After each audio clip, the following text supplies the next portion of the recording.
The phone kept ringing, each shrill tone like a hammer striking old wounds. I watched the familiar number flash across my screen, remembering the last time my parents had desperately needed to talk to me. That conversation changed everything. My name is Talia, and 7 years ago, I sat across from my parents at our kitchen table, clutching my acceptance letter to law school.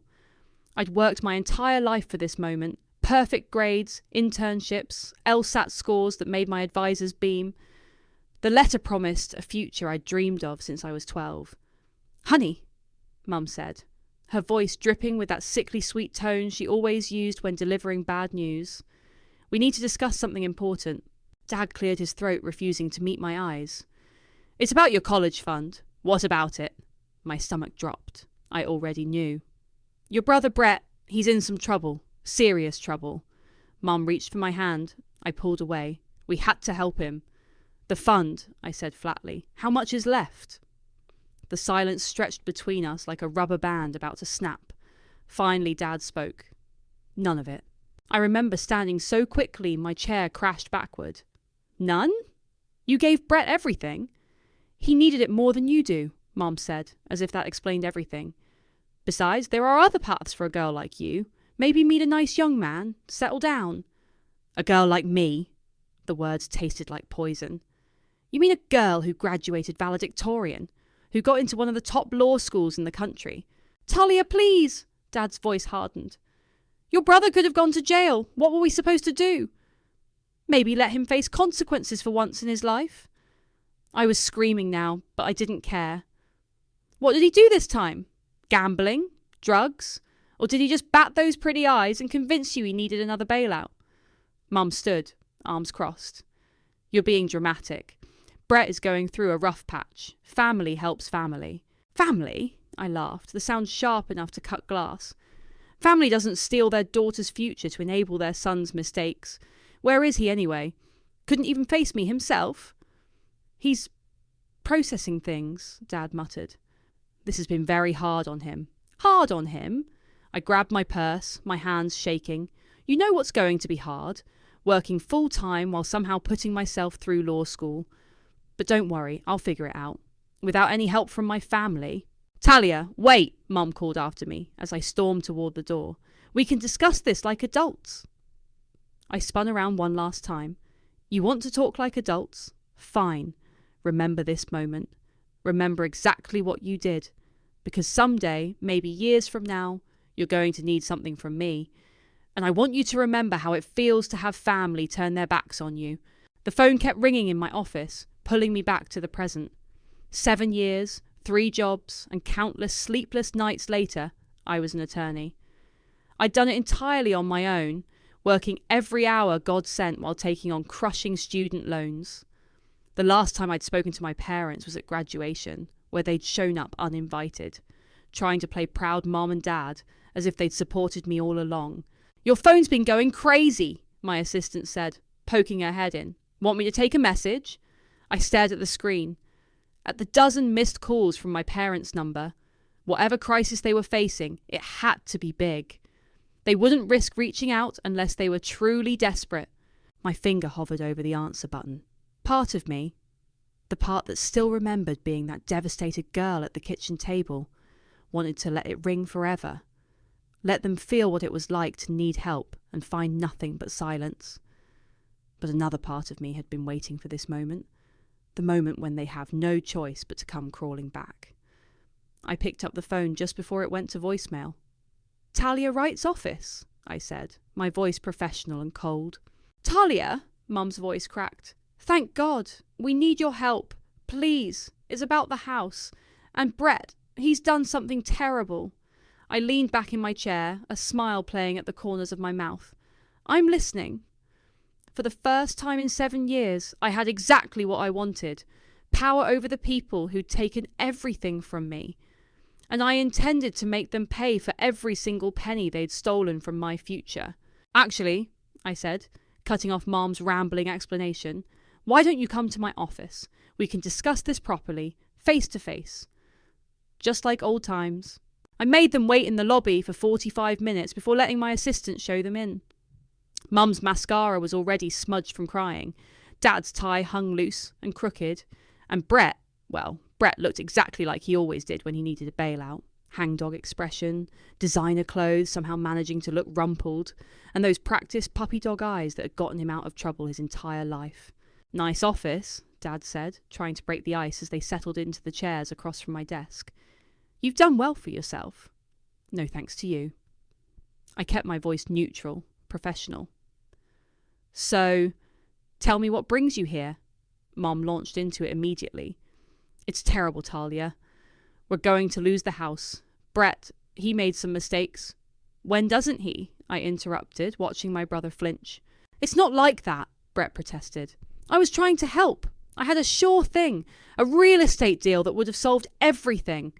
I raised an eyebrow. "Let me guess. You needed seed money. And since you'd already burned through Mum and Dad's retirement fund, you decided to use their house as collateral." "How did you talk?" "Well, because I'm not an idiot, Brett, and because I've seen this exact scenario play out with at least a dozen clients." I turned to my parents. "How much does he owe?" Dad pulled out a crumpled letter. "The bank is calling in $475,000. We have 10 days before they start foreclosure proceedings." "Jesus Christ, Brett!" I couldn't help but laugh. $500,000? What kind of sure thing was this? "I had inside information," he mumbled. "The development was supposed to be approved. Nobody knew the environmental survey would—" "Stop!" I held up my hand. "I don't want to hear about your failed get-rich-quick scheme. What I want to know is why you're here. Surely you're not expecting me to just write a check." Mom leaned forward, eyes pleading. "We need legal help, sweetheart. Someone to negotiate with the bank. Buy us time. You're so good at what you do." "And we can't afford anyone else," Dad added quietly. I let the silence stretch, watching them squirm. Finally, I said, "You know my hourly rate is $400. That's what I charge all my clients." "But we're family," Mom burst out. "Family?" I stood up, planting my hands on the desk. "Was I family when you emptied my college fund? When you told me to forget law school and find a husband instead? When you chose Brett over me, again and again?" "That's not fair," Dad protested. "We were protecting your brother." "Protecting him from what? Consequences? Reality? Look how well that turned out." Brett suddenly stood up. "You think you're so perfect, don't you? Little Miss Self-Made? You have no idea what I was dealing with back then, what Mum and Dad were protecting me from." "Brett!" Mum warned, but he was already heading for the door. "I'll be in the lobby," he snapped. "Call me when Sister Teresa here decides if we're worthy of her help." After he stormed out, I sat back down, straightening my blazer. "Here's what's going to happen. I'll consider taking your case, but not for free, and not without conditions." "Whatever you want," Mom said quickly. "We'll pay you back, I swear." "Oh, I know you will." I pulled out a legal pad. "I'm going to draw up a contract. It will outline exactly what I require in exchange for my services. You'll have 24 hours to sign it. If you don't, I wish you luck finding another attorney who'll take your case pro bono."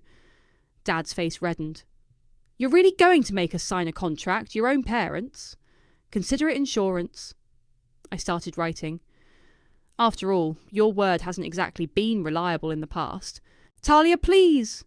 Mom's voice cracked again. "We know we made mistakes. We're sorry. Can't we just—" "You can wait outside while I draft the terms." I nodded toward the door. "My assistant will bring you coffee." They left quietly, defeated. Through my office window, I watched them huddle together in the lobby, Mom crying again, Dad patting her shoulder, Brett pacing and running his hands through his hair. I picked up my phone and called my best friend Amelia. "Remember when I told you revenge is a dish best served cold?" "Don't tell me. They finally came crawling back." "Better. They're about to sign a contract that'll make them wish they'd never stepped foot in my office." "Talia," Amelia hesitated. "Just don't do anything you can't take back." I watched my family through the window, remembering every dismissal, every excuse, every time they'd chosen Brett over me. Trust me, everything I'm about to do, they've more than earned. I started writing the contract, my pen scratching across the paper like a knife, cutting through years of built-up resentment. They wanted my help? Fine. But this time, I was setting the terms, and they weren't going to like them one bit. I laid the contract on my desk precisely 1 hour later, watching their faces as they read through my terms. Mum's hand flew to her throat. Dad's jaw clenched. Brett's face turned an interesting shade of purple. "This is insane," Brett spat, throwing the papers down. "You can't be serious." "I'm completely serious." I tapped the first page. "Let's review the terms, shall we? First, you'll sell the vacation cabin in Lake Tahoe, the one you bought the year after draining my college fund." "That cabin's been in the family for," Dad started. 3 years, hardly a cherished heirloom." I moved to the next item. "You'll also sell Mom's antique jewellery collection, Dad's vintage car, and any other assets worth over $5,000. Mum's fingers instinctively went to her pearl necklace. "These were my grandmother's. Should have thought about that before letting Brett use your house as collateral." I continued reading. "All proceeds go directly toward the debt. Additionally, you'll provide complete financial transparency, bank statements, credit cards, investment accounts, everything." "This is extortion," Brett snarled. "No, this is accountability, something you've never experienced." I flipped to the next page. "You'll also sign these documents waiving any future inheritance claims. Everything goes to charity when you die." Dad stood up so fast his chair toppled backward. "Now wait just a minute." "I'm not finished." My voice could have frozen hell. "The final condition is a public apology. You'll stand up at the next town council meeting and admit exactly what you did to me 7 years ago. How you sabotaged your daughter's education to enable your son's addiction." "Addiction?" Brett lunged forward. "You don't know what you're talking about." "Please," I scoffed. "The gambling? The business deals? I've seen your type 100 times in my practice." "That's enough," Dad shouted. "We came here for help, not to be humiliated." "Actually," I smiled, "you'll get both. Sign the contract, and I'll save your house. Refuse, and you can watch it go up for auction from the street." Mum was openly sobbing now. "How can you be so cruel?" "Cruel?" I laughed. "Cruel is telling your teenage daughter that her dreams don't matter because she's just going to get married anyway. Cruel is watching her work 3 jobs to put herself through school while her brother gets unlimited bailouts. This isn't cruelty, Mom. This is justice." Brett stepped closer to my desk, his voice dropping low. "You want to talk about justice? How about I tell you what really happened 7 years ago? Why Mom and Dad had no choice but to help me." "Brett, don't," Dad warned. "No, let him speak." I leaned back. I'd love to hear what excuse could possibly justify stealing my future. Brett's eyes narrowed. "You think you know everything, don't you? The perfect daughter, the successful lawyer. You have no idea what kind of scandal Mum and Dad were protecting you from. What I did to keep our family's reputation intact. Is that supposed to scare me?" But something in his tone made my stomach clench. "Sign the contract," Mum suddenly said, reaching for a pen. "We'll do whatever she wants." "Like hell we will!" Brett grabbed the contract, crumpling it. "You want to play hardball, sis? Fine. But remember, you're not the only one who can dig up dirt." He stormed out, slamming the door so hard my degrees rattled on the wall. Dad looked torn between following him and staying. "Roland?" Mum touched his arm. "We don't have a choice." Dad's shoulders sagged. Can you print another copy?" I pulled out a fresh contract, watching them sign away their assets, their inheritance, their dignity. With each signature, I felt a weight lifting from my shoulders, 7 years of anger and resentment transforming into cold satisfaction. "I'll begin negotiations with the bank tomorrow," I said, sliding the papers into my briefcase. "Don't try to contact Brett.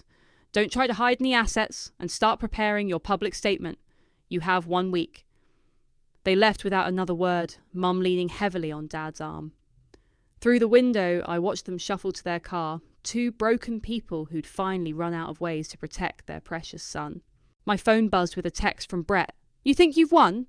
Wait until everyone learns what kind of family we really are. Hope your fancy law career can survive the scandal." I stared at the message, a flicker of unease breaking through my triumph. What was he talking about? What secret could be worse than everything they'd already done to me? For the first time since they'd walked into my office, I wondered if maybe I'd underestimated exactly what I was dealing with. But it was too late to back down now. The war had begun. And I intended to win, no matter what secrets came to light. Brett was waiting by my car when I left the office that night. He stood in the shadows of the parking garage and smoking a cigarette, a habit he'd supposedly quit years ago. "Didn't expect you to have the guts to face me again," I said, gripping my keys tighter. "You know what your problem is, Talia?" He flicked the cigarette away. "You think you know everything.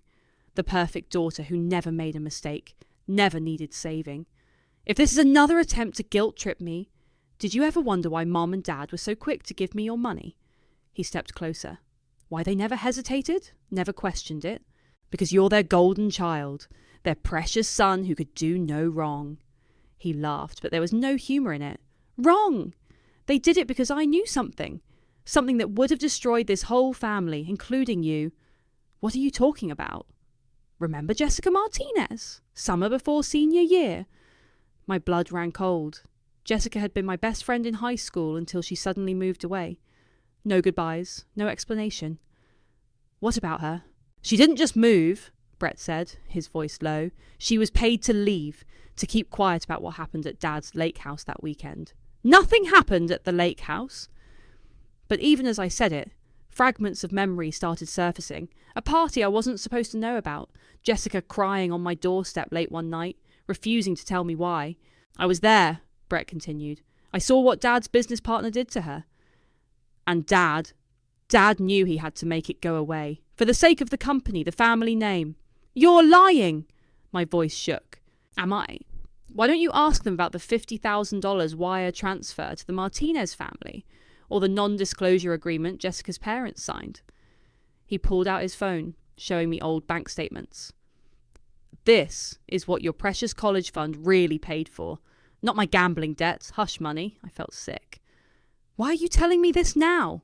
"Because you need to understand. Mom and Dad aren't the villains you think they are. They were protecting all of us. If this had gone public..." He shook his head. "Your law career would be over before it began. Nobody wants to hire an attorney whose family covered up a crime." "So what?" I snapped. "I'm supposed to forgive everything because they were trying to protect me. They still chose to sacrifice my future." "No, they chose to protect the family, and now you're going to destroy everything they tried to save." He grabbed my arm. "Drop the contract. Drop the public apology, or I'll make sure everyone knows exactly what kind of people we are." I yanked away from him. "Get your hands off me. You have until tomorrow to decide." He started walking away, then turned back.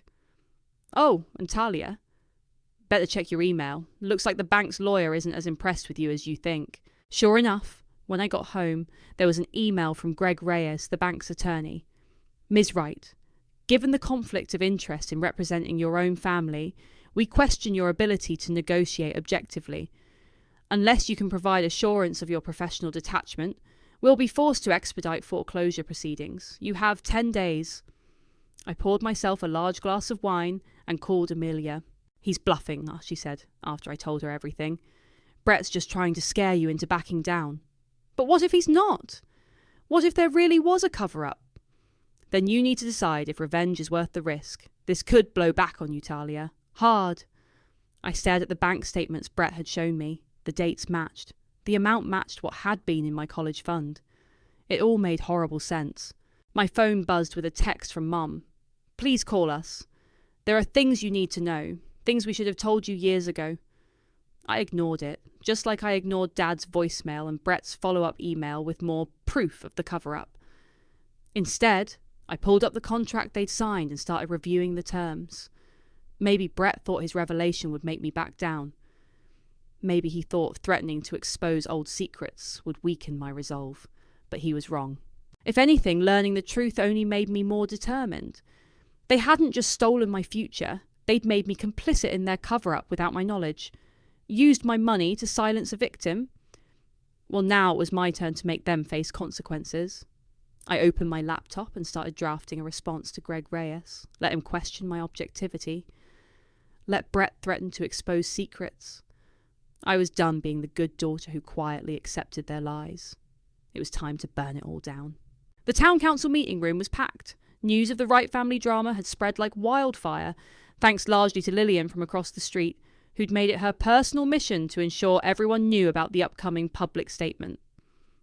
I sat in the back row, watching my parents fidget nervously at the podium.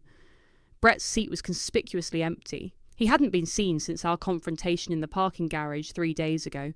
"Go ahead," I said loudly enough for the whispers to die down. "Tell them what you did." Mum's hand shook as she unfolded her prepared statement. 7 years ago, we made a terrible mistake. We took our daughter Talia's college fund, money she'd earned through scholarships and summer jobs, and used it without her permission. "Tell them why," I called out. "Tell them about Jessica Martinez." Dad's head snapped up, face pale. "Talia, please!" "No," I stood up. "If we're doing this, we're doing all of it. Every ugly truth." "What's she talking about?" someone whispered. Lillian leaned forward, practically salivating at the prospect of fresh gossip. Mom's voice cracked. "We used the money to settle a private matter, to protect someone who had been hurt." "Hurt?" I laughed bitterly. "Is that what we're calling it now?" "This isn't the place," Dad hissed. "Actually, it's exactly the place." I walked to the front of the room. "You see, my parents didn't just steal my future to enable my brother's gambling. They used my money to silence a teenage girl who was assaulted at their lake house. They chose protecting their reputation over justice." The room erupted in shocked murmurs. Lillian was already typing frantically on her phone. "That's enough!" Dad grabbed my arm, but I yanked away. "No, it's not enough. Not even close." I turned to address the crowd. "My parents want me to save their house. They signed a contract agreeing to my terms. But now I'm adding one more condition." I faced them directly. "Find Jessica Martinez. Make it right." "We can't," Mom whispered. The agreement." "I don't care about your agreement. I care about the girl whose life you helped ruin, the same way you tried to ruin mine." My phone buzzed up on the Anide. A text from Amelia. "Brett just walked into my office. Says he has proof of everything, wants to make a deal." "Your brother is trying to fix this," Dad said, reading my expression. "Let him." "Fix it?" "Like you fixed it 7 years ago." I showed them the text. "Brett's not trying to fix anything. He's trying to save himself. Again." "Please!" Mom grabbed my hand. "We'll do anything you want. Just don't let this get out. Your father's business." "Should have thought about that before you used my money for hush money." I pulled away. "The contract stands. All of it. Plus, you're going to tell me everything about Jessica, where she went, what really happened that night. And if we don't?" Dad's voice was dangerous now. "Then I walk away. Let the bank take the house. Let Brett deal with his own mess. And I'll make sure everyone knows exactly why the perfect Wright family fell apart." The council chairman cleared his throat. "Perhaps we should take a brief recess." "No need." I gathered my things. My parents were just leaving. They have some decisions to make. I walked out, head high, ignoring the whispers and stares. Outside, Amelia was waiting by her car. "Brett's still in my office," she said. "He's desperate. Says he has documents that could implicate your parents in criminal conspiracy." "Good," I smiled grimly. "Let him talk. The more he reveals, the stronger my position gets." "Talia?" Amelia hesitated. "Are you sure about this? Once these kinds of secrets come out, they destroyed 2 young women's lives to protect their precious reputation." I watched through the window as my parents hurried out a side door, avoiding the growing crowd of onlookers. It's time they learned what it feels like to lose everything. My phone buzzed again. Greg Reyes. "Interesting developments at the council meeting. Perhaps we should discuss settlement terms. Your family seems motivated." I typed back. "Set the meeting. But know this, I'm not just negotiating for the house anymore. I'm negotiating for justice." 7 years ago, I'd walked away from that kitchen table feeling powerless and betrayed. Now I held all the cards, all the leverage, all the truth. Let Brett try to make deals. Let my parents beg for mercy. Let Lillian spread her gossip. I was done being silent, done being the victim of their choices. This time, I was the one making the rules, and God help anyone who tried to stop me. The conference room at Greg Reyes' law firm felt like a battlefield. My parents sat on one side, shoulders slumped in defeat. Brett's chair remained empty. No one had heard from him in 24 hours, not since he'd left Amelia's office in a rage. "Let's review the terms," Greg said, spreading documents across the table. "The house will be refinanced under Mizzy Wright's name.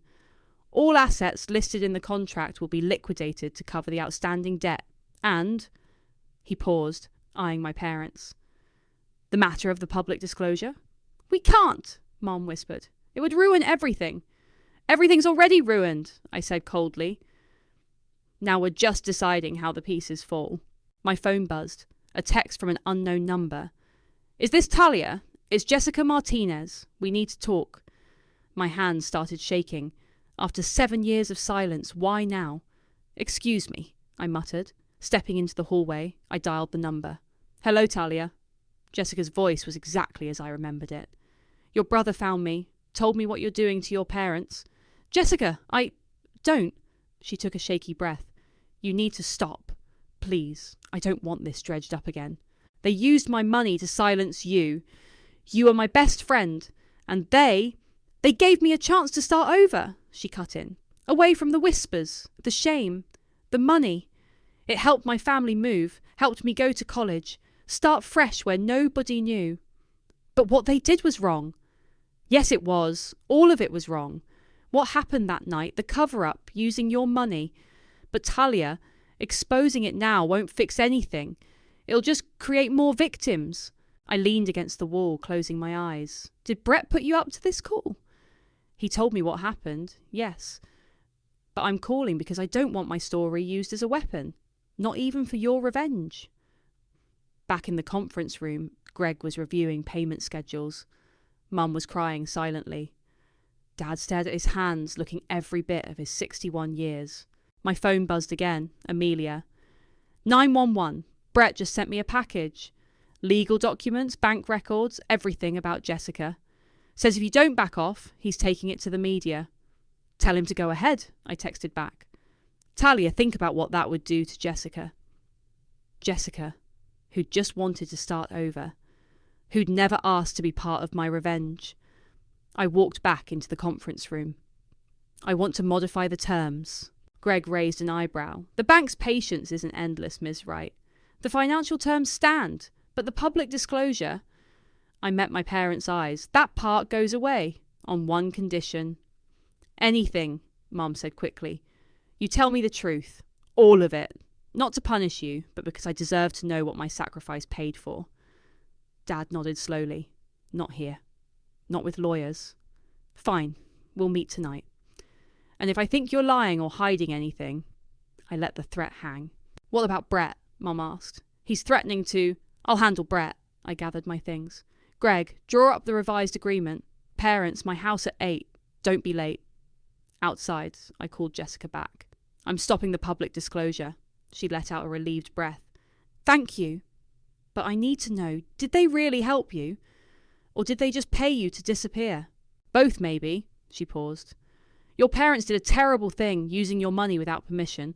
But they also gave me an escape when I desperately needed one. The truth isn't always black and white, Talia. After we hung up, I sat in my car, watching through the window as my parents left the law firm. They looked smaller somehow, diminished by the weight of their secrets. My phone lit up with a final text from Brett. Running away again, sis. Guess you're not as tough as you pretend to be. I typed back, No, Brett, I'm just not willing to destroy an innocent person to get my revenge. But don't worry, I'm not done with you yet. Tonight, I'd hear the full story. Not to expose it, not to use it as leverage, but to finally understand the choice my parents made 7 years ago. The choice that had shaped all our lives. Maybe Jessica was right. Maybe the truth wasn't black and white. But one truth was crystal clear. Brett was still out there, still running, still trying to manipulate everyone around him. And while I might have modified my revenge for Jessica's sake, I wasn't about to let my brother escape the consequences of his actions. Not this time. Not ever again. My parents arrived at exactly 8, looking like they'd aged a decade in a single day. I'd set up 3 chairs in my living room, facing each other like some twisted family therapy session. Before we start, I said, pouring them each a glass of water, you should know Brett's gone missing. Missing? Mum's hand flew to her throat. What do you mean? Amelia just called. He emptied his bank account this morning, bought a plane ticket to Mexico. Dad slumped in his chair. He's running again. That's not all. I pulled out my phone, showing them the email I'd received an hour ago. He sent this to every partner at my firm. Detailed everything, Jessica, the cover-up, all of it. Called me morally unfit to practice law. Oh, God, Mum whispered. So now you have no choice. Tell me everything. Start with that night at the lake house. They exchanged looks. Finally, Dad spoke. My partner, Robert, he'd been drinking. Jessica was there because you told her about the party. She wasn't supposed to be there. She was 17, I said through gritted teeth. Robert cornered her in the boathouse. Brett found them. He stopped. Mum's voice cracked. He stopped it from going further, but the damage was done. And instead of going to the police, you paid her off. Robert was powerful, connected. He would have destroyed that girl's reputation, made her life hell. Dad leaned forward. We thought we were protecting her. With my money. Brett suggested it, Mum admitted. Said it was fitting since you were the one who told her about the party. He said you were partially responsible. Don't you dare! I stood up, shaking with rage. Don't you dare blame me for what that man did. We're not, Dad said quickly. But you need to understand, Brett saved her that night. He was a hero. I laughed bitterly. A hero? Is that what he told you? Did he also tell you he'd been blackmailing Robert for months? Taking money to keep quiet about his other victims? Their faces went pale. What? Jessica told me everything today. Brett knew what Robert was like. He'd caught him with other girls before, but instead of stopping him, he used it to extort money. That's where his gambling debts really came from. He was paying back the money Robert had given him to keep quiet. No? Mum shook her head. That's not possible. I have proof. I pulled out more documents, bank statements, text messages, everything Brett had stupidly sent to Amelia in his attempt to threaten me. Your precious son isn't a hero. He's a predator's accomplice. Dad stood up so fast his chair toppled backward. I need air. Sit down. My voice could have frozen hell. We're not done. What more do you want from us? Mum pleaded. I want you to understand exactly what you did. You didn't just steal my future. You used me to cover up crimes. Made me an unwitting accomplice. And you did it all to protect Brett, who turns out to be even worse than I thought. My phone buzzed. Amelia again. Police just picked Brett up at the airport. They found drugs in his luggage. Lots of them. I showed them the message. Mum started sobbing. Dad just stared, hollow-eyed. Here's what happens now, I said. The house gets transferred to my name. You'll live there as tenants, my tenants. Every asset gets sold to pay off Brett's debts. And you'll both get therapy to deal with your toxic enabling of that sociopath you call a son. And Brett? Dad asked quietly. Brett's on his own. Let him face consequences for once in his life. He's still your brother, Mum whispered. No, I stood up. He stopped being my brother the moment he used my best friend's assault as leverage. He stopped being my brother when he suggested using my college fund as hush money. And he definitely stopped being my brother when he tried to destroy my career to save himself. They left shortly after, broken and defeated. I watched them shuffle to their car, clinging to each other like survivors of a shipwreck. My phone buzzed one last time, a text from Brett, presumably from the police station. Hope you're happy. You've destroyed everything. I typed back, no, Brett, you destroyed everything. I just exposed the truth. Then I blocked his number, poured myself a large glass of wine, and called Jessica. It's done, I said when she answered. They know everything. Are you okay? She asked softly. I looked around my empty house, thinking about family and justice and the cost of truth. No, I answered honestly, but I will be. For the first time in 7 years, I felt clean, free. The truth had finally set me free. The morning sun streamed through my office window as I reviewed the final paperwork. My parents' house was now legally mine. Brett's debts were settled through asset liquidation, and my brother himself was facing drug trafficking charges that even his charm couldn't talk his way out of. A knock at my door made me look up. Amelia stood there holding 2 coffee cups. Thought you might need this, she said, setting one in front of me. Lillian's been running her mouth again. Says your mum hasn't left the house in days. I know. I took a sip. Dad called yesterday, asked if I'd consider family therapy. And I told him I'd think about it. I gestured to the chair across from me. Jessica's coming to town next week, wants to meet. Are you ready for that? Before I could answer, my assistant buzzed in. Your mother's here. I know she doesn't have an appointment, but send her in. Mum looked different. Smaller, greyer, but somehow more real than she'd been in years. She clutched her purse like a shield. I sold my pearls today, she said without preamble. The ones from Grandma. Mum, you didn't have to. Yes, I did. She sat down, back straight. I've been doing a lot of thinking, about choices, about consequences. She pulled an envelope from her purse. This is for you.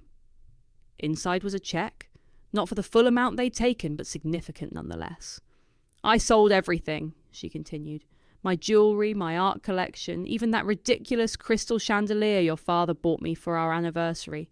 It's not enough to repay what we took, but it's not about the money anymore. I know. She met my eyes.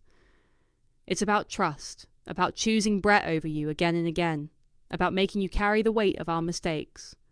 She took a shaky breath. I'm sorry, Talia.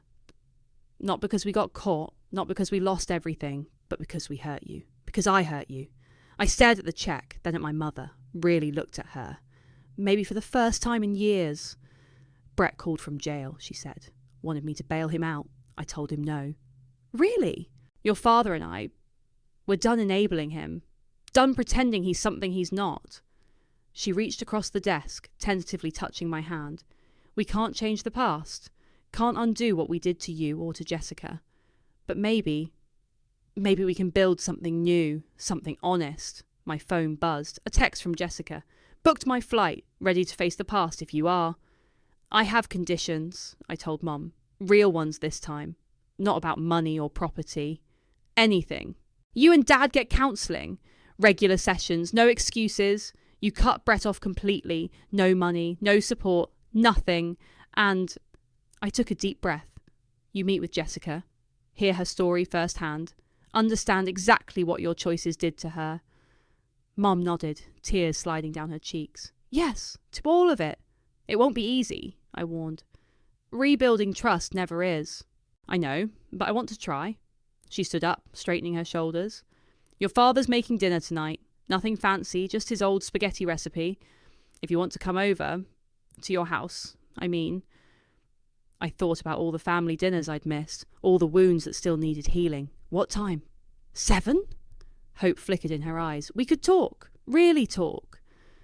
After she left, Amelia raised an eyebrow. You're going? Yeah.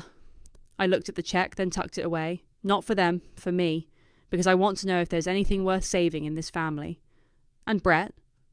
Brett made his choices. Now he can live with them. I picked up my phone, texting Jessica back. We'll face it together. All of it. The sun was setting as I packed up my office, casting long shadows across the floor. In my drawer was the original contract, the one full of revenge and retribution. I pulled it out, looked at it one last time, then fed it through the shredder. Some debts couldn't be paid with money. Some wounds wouldn't heal with revenge. Sometimes the hardest path, the path of honest confrontation and careful rebuilding, was the only way forward. I grabbed my keys, heading out into the evening. Ahead lay a family dinner, a meeting with an old friend, and the slow, difficult work of reconstruction. Not the ending I'd planned, but maybe the one we all needed. Not forgiveness, not yet, but possibility. And for now, that was enough.